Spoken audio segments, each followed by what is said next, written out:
Hello and welcome to Clausen Equipment Solutions. I'm Matt Clausen, owner and manager of the facility. Come to you here today to introduce ourselves and give us an online presence. We have been so busy so far that we've never had the opportunity to create an online profile to show people what we do and how we do it. Now what's the new project of the day, Chase? Well, we just had a Clausen's low bed truck come in, and now we got a quarter fender that was starting to come apart. The fiberglass was breaking, so we're gonna take it off. Well, we got it off already. We're gonna get it sent out and get it repaired. And then we got the driver's side door here from the mirror, just breaking the door away. So we're gonna pull the mirror off, pull the door off, and send it out to get repaired too. And what else do you have to do to it? This truck, it has a few engine oil leaks. It needs a valve cover, needs a valve cover gasket, oil pan gasket. So, and I think it needs a front crank seal. So is this what you get to do for the rest of the day? I will be on this for the rest of the day, yeah. Hi Patty, how are you? So Gordy's door here, do we want to kind of strip the door before we send it out? Me neither, like it's a steel door, so I imagine they're gonna probably sand it and bond it. But they're probably gonna want to know where all the mounts and everything are. No, I just wanted to know how far we wanted to strip the door down. We just want to take the... Okay, you bet. I'll just pull it off then. Yes, it is. I already got it off here on the floor. I don't know, an hour maybe. You want me to give you a shout when I got it off?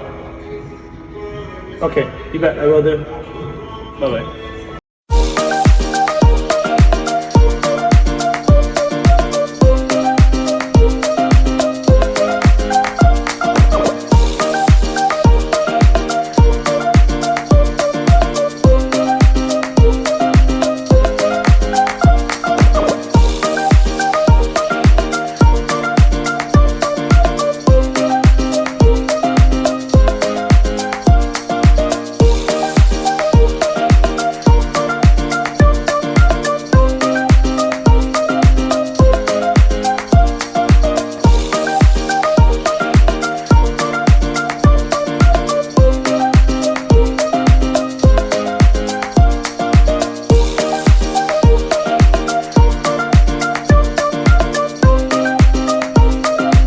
Now the moment of truth.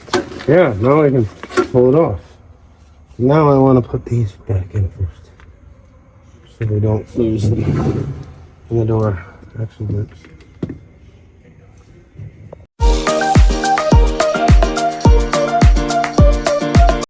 Hey Dave, what have we been working on this morning? So yesterday we started to tackle at the rear structure gasket that was leaking, causing mayhem of a leak all the way around the engine and blowing it straight down.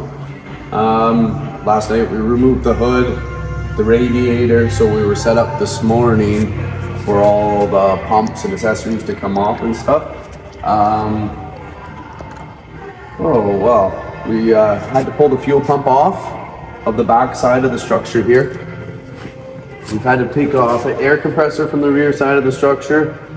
Prior, I had a harmonic balancer vibration dampener on the front where I had to pull off the crane. We also had to support the engine. I built a jack stand here, engine stand to lift up so I could remove my front engine mount, so it's kind of suspended. Shouldn't say suspended because it's held up, but from there, now I'm just getting into getting access to the rear cover to take off the front structure completely. I have to take off my cam gears, my idler fuel pump gear, idler gear, and my tensioning gear, spring-loaded tensioner gear.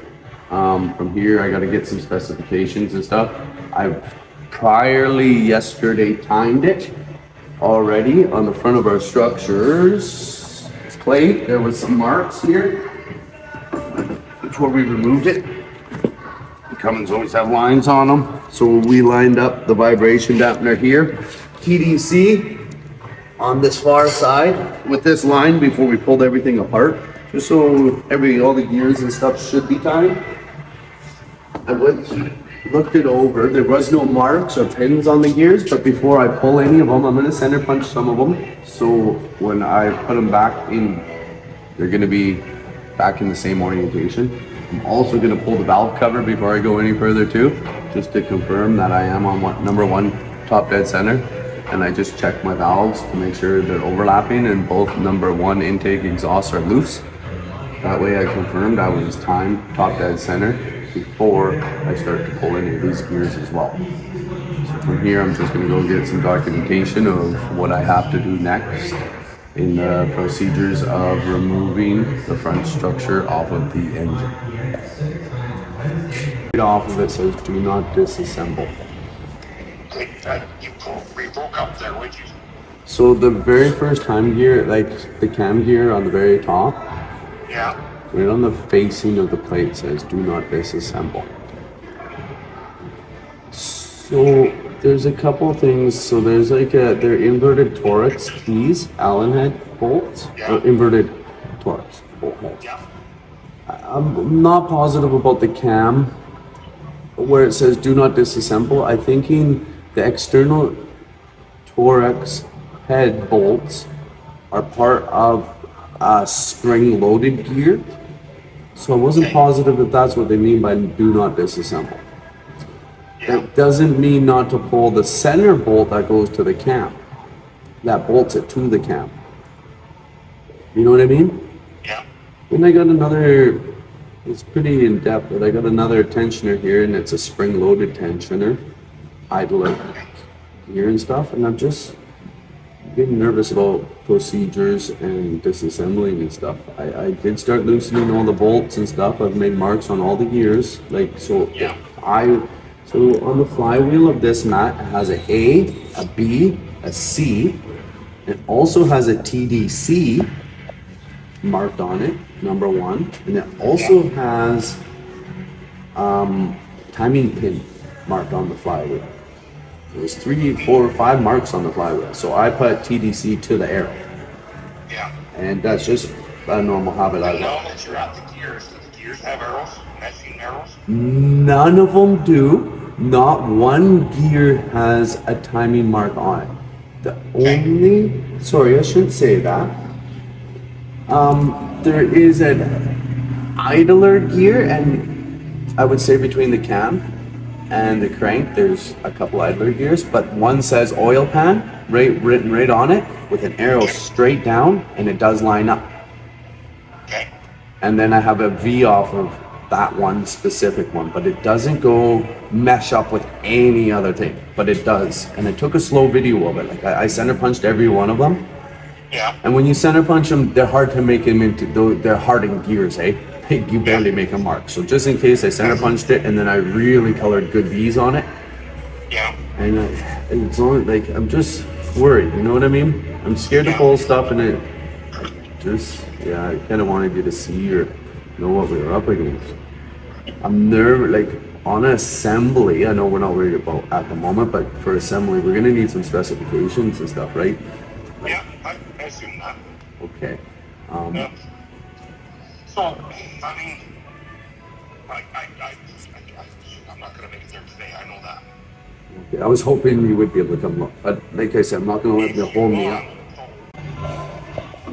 So here I'm just putting center punch marks on the gear teeth, just to confirm on disassembly and reassembly that every gear is gonna mate with each other to the way I've taken it off, just to make things easier and not so complicated or questioning if that's where it goes.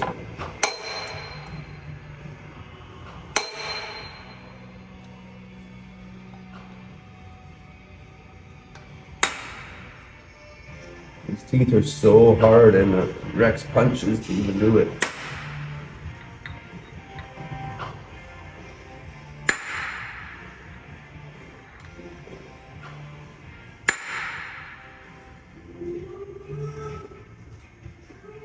So that one's in the V, and this one in the V.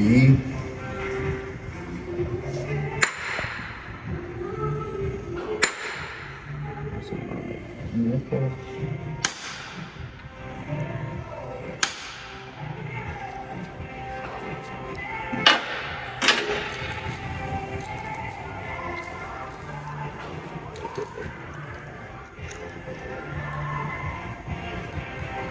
confirm our marks on them. That's a 1.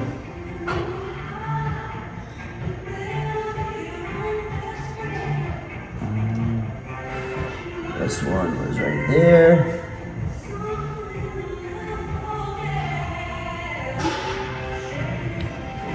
This bottom one I'm actually going to put 2 marks in just to separate it from the top mark of what I have. So I know which gear it's not upside down.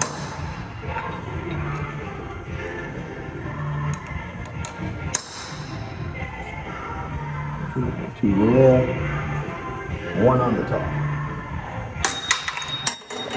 Boom. There that goes. There that goes. I think I should be fairly confident I'll work the bottom. Holy, I can't do it.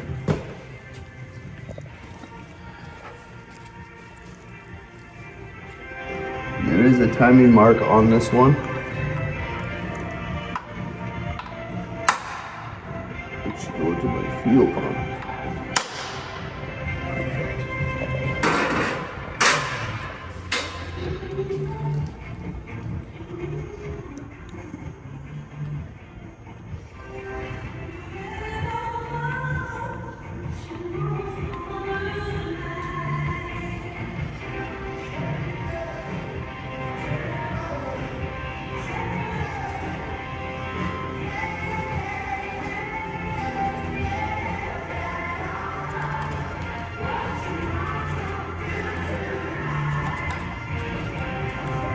Overpaint them just because the paint don't like to stain. I do not want them to rub off.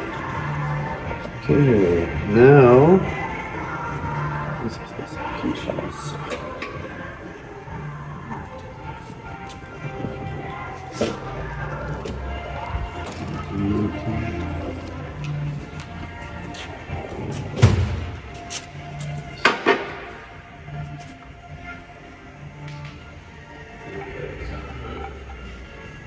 Now you're going to take them off?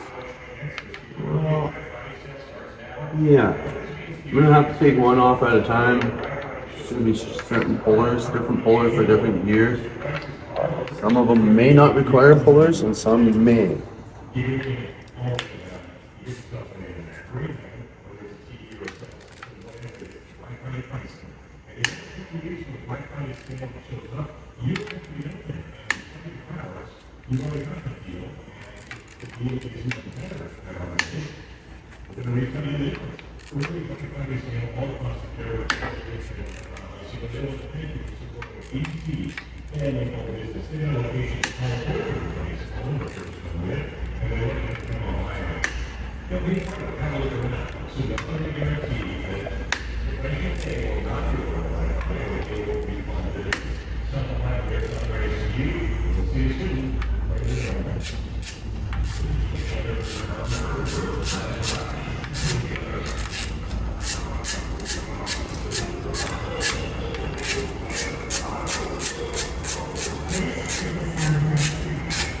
So yesterday when I was getting into this, I was starting to take off the pulleys, the gears, I should say, sorry, and idlers. And I wasn't too sure and confident about it, so I waited until I uploaded a manual for the ISX 15 today. I went through all the procedures and the manuals and stuff. I was wrong when I said top dead center TDC. I timed the flywheel. You actually want it where it says insert pin off of the flywheel lined up with the structure that I had on earlier. And that is where you would want it timed. So I had to put the fuel pump back on and the compressor accessory drive, which is the air compressor, back on. That has our barring tool. I turned it over. I aligned everything up until it said pin insert. I came over here to this side of the engine, and down below in this engine there is a timing plug that you take out and you insert a bolt into the engine, which will time our crank, and it'll allow it not to move either while we were disassembling. I further read other product documentation was we're always supposed to do this gear first.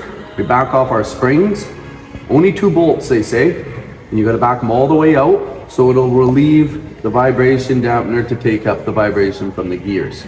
It's a split gear here. They call it a scissor gear, actually. This is the first gear. We got to release pressure before we are able to even move gears out and unbolt any other gears. During that process, it was telling me that you have to wedge the cam, so when we pull off the gear of the cam, it doesn't roll anymore. So this morning when I was looking up documentation, before pulling this gear, you should take the valve cover off, and during removal of the valve cover, do an inspection of your cam and all your follower rollers, your rocker arms and stuff. So I pulled that off to wedge the cam where I did not have the exact tool, so I made my own wedge and tool to fit specifically between the engine and the cam. There's a flat plate. I wedged that. I was inspecting all the top end, and during the inspection of the top end of the cam and the followers, I found some really bad cam follower rollers that have been quite marred and pitted. You can feel them definitely with your fingers. The hard facing, everything's off. So I checked the cam, of course, down below in the lobes, and the same thing has happened to that. It's wore into the cam now. So it has become a bigger job from just doing this rear structure gasket. Well, I'm going to now officially pull the oil filter off. I'm gonna squeeze it out, check the oil filter, see what kind of metal was in that, or is in it. I'm also going to reinstall my front structure engine mount, so I can take off my engine oil pan. I'm gonna pull out front main bearing, rear main bearing, and probably number 3 bearing, the one that the worst roller is on, and inspect my bearings to see if any of them have been damaged or what kind of contamination or what kind of shape the engine is and how much wear it has. So from that, we are pulling the oil filter. I have a guy that's gonna pull that out. I'll squeeze it out and we'll see what's going on in there. I'll pop this valve cover off, and if you want to come up and you can see what kind of damages or how a bad cam follower looks to a good cam follower. Some are wore, you can definitely tell, you can feel it, you can see it without even measuring. Just know it's no good. I've already had this valve cover off, so it's all released, 10 mil bolt, 10 mil head socket. Can you get this for me, Dana? Thank you. So, for this one here, you can actually see it, but if you run your fingers along it, my nails grab it. You can see my nail actually not going. It's really rough. So this is our intake rocker arm cam follower roller. When you roll it, it's not even nice. It's jerky, doesn't want to roll. You can grab these and roll them nice and freely.